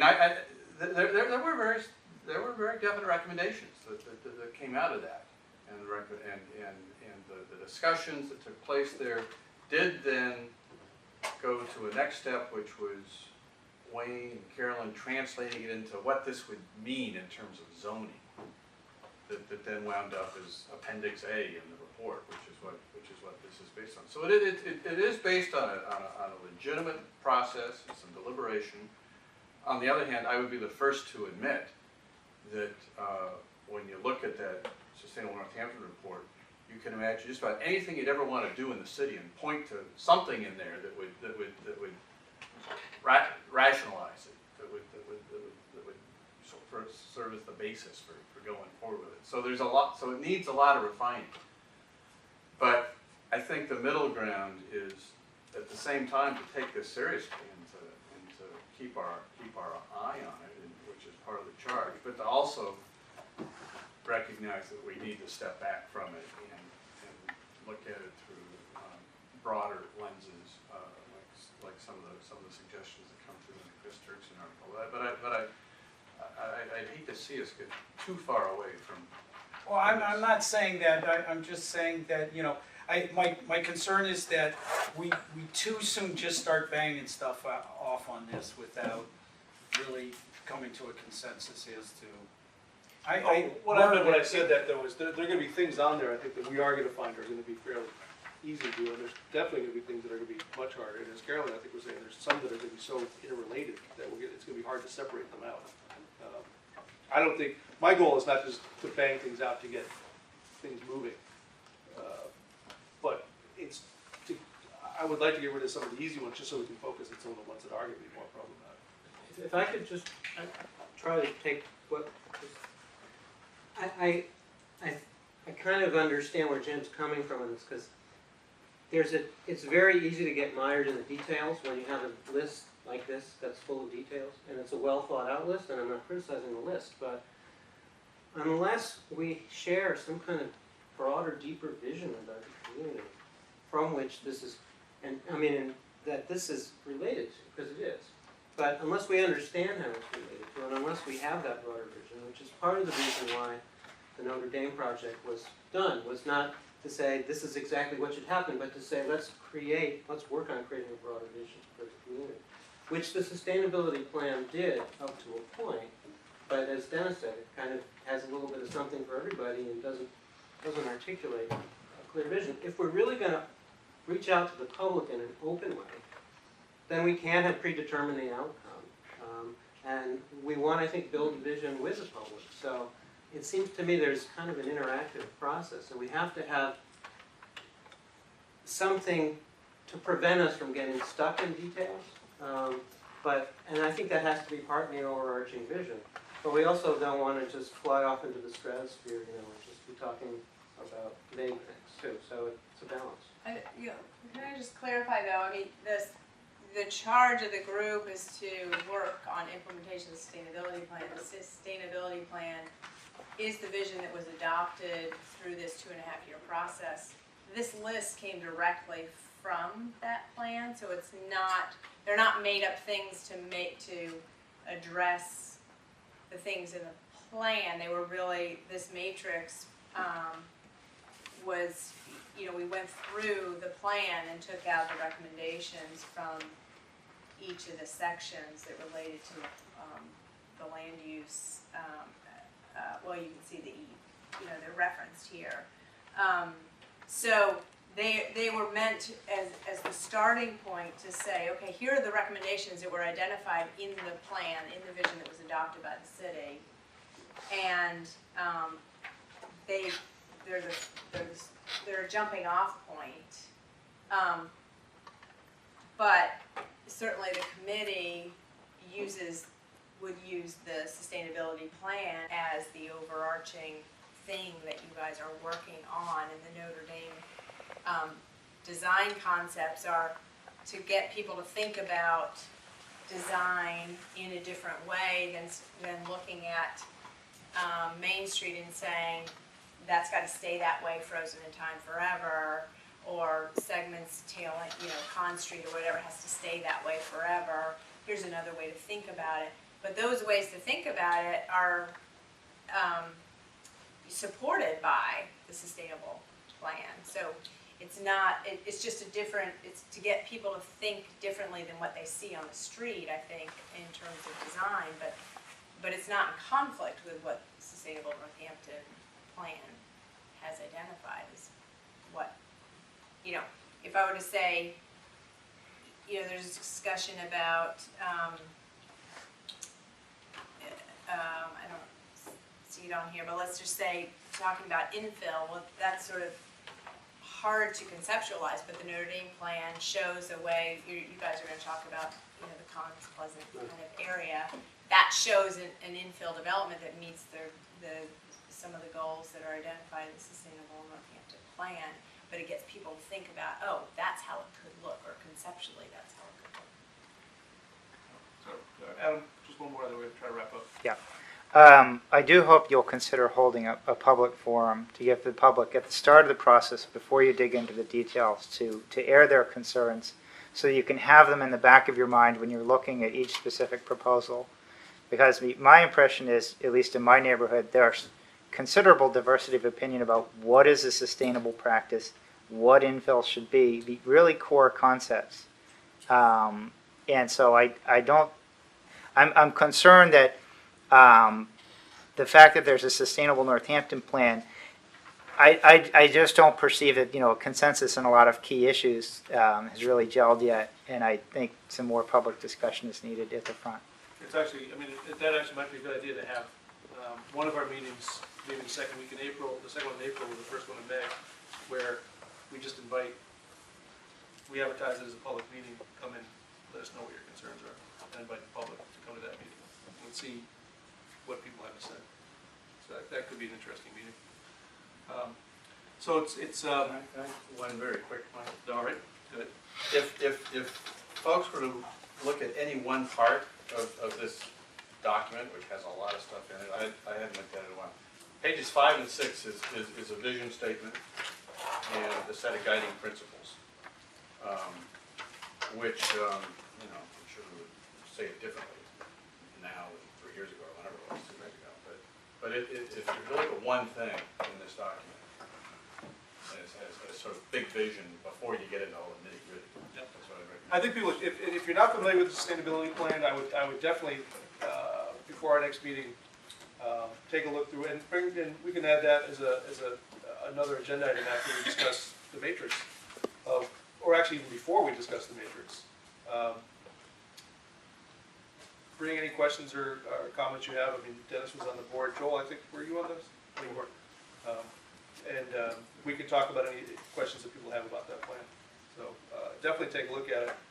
Maybe make that a priority before you commit this to memory, but that'll be step 2.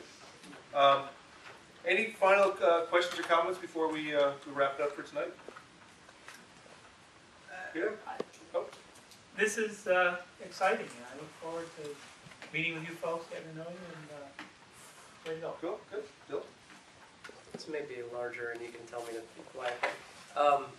I'm just curious, when this was created, if the strategies and actions that were recommended, was there a consensus that these are strategies that should be implemented, or was it these are strategies that should be considered? I'm assuming that these came from the strategies and actions section, right? Yep. So I think the committee looked at all of those and felt that they were appropriate for achieving the goals that are identified. Okay. Would you Yeah, say that's recognizing accurate? that some were a little amorphous, some were very specific, some were easy, some were And some maybe very, more work. very long range. It's Yeah. it's a whole mix and needs. And there was a Needs a lot lot of of work discussion too about what should be done first, what's a 5-year timeline, what's a 10-year timeline. Like Dennis said, some of them were, well, this is pie in the sky thing. We might not get to it for 15 years or whatever, but that wasn't the timeline wasn't really scoped out. Well, that's why whenever we talk about things like form-based codes or design guidelines, those are long, hard discussions.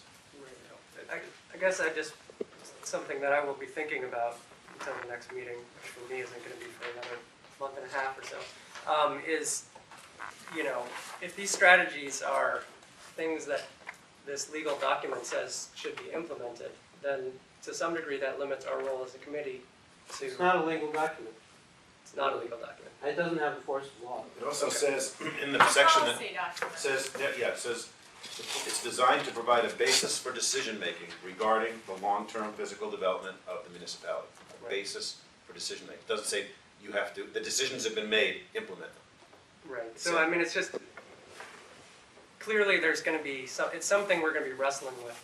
Is are we deciding the best way to implement the strategies that are in here, or are there certain strategies that we think don't make sense, and do we really, is it within our charter to say that things don't make sense?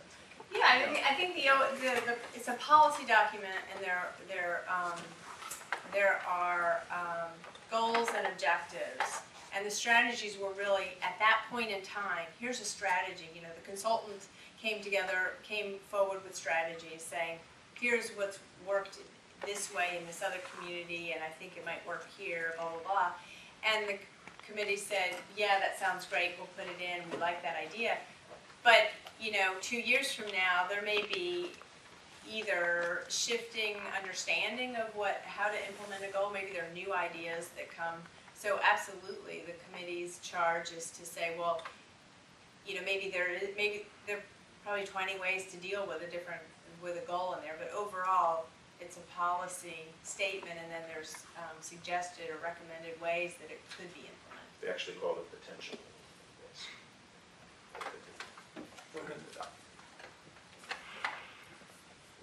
All right, well, thank you all for the first meeting. Thank you. Very good, and we'll see most of you on April 1st. And then, for those of you who don't make it, give me a call, or if you need to review something, I can help you out. Now, if this is a formal meeting, I'd have to have a motion and a second to adjourn.